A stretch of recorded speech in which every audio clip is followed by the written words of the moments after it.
Ahojte, poďte si s nami pozrieť rozhovor s Alexom Molčanom, profesionálnym tenistom, ktorý navštevuje našu súkromnú strednú športovú školu v Trenčianskych Tepliciach. Čo bola pre teba zatiaľ najväčšia výzva v profesionálnom tenise? Bojovať s vlastnou hlavou, by som povedal. Máš nejaký predzápasový rituál, ktorý ti pomáha sústrediť sa? Mával som rituály, ale už som ich odstranil, lebo keď som ho zabudol robiť ten rituál, tak som si myslel, že presne kvôli tomu prehrám a tak som si to radšej tieto veci dal preč. Aký je tvoj najväčší tenisový sen? Dobrá otázka. Taký klasický sen je vyhrať Grand Slam samozrejme, ale sen je sa udržať v najlepšej stovke veľa rokov po sebe.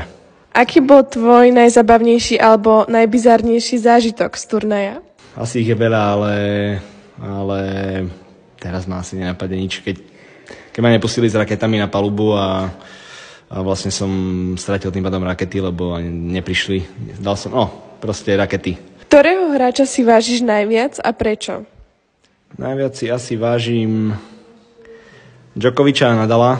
A obidvoch preto, lebo sú sami sebou a majú vlastný názor, ktorý vedia povedať navonok. Hlavne teda ten Djokovič, toho ešte by som povedal, že viac momentálne, takže je to asi za ten vlastný názor.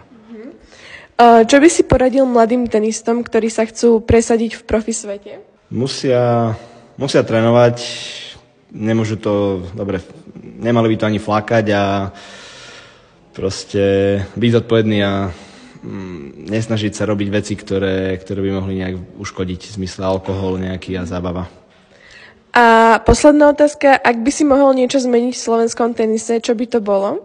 Že by sa tí mladí hráči viedli v profesionálnejšom štýle od trénera alebo od trénerov, že by to bolo veľa viac profesionálne. Dobre, ďakujeme ti a možno to mladých tenistov posunie ďalej.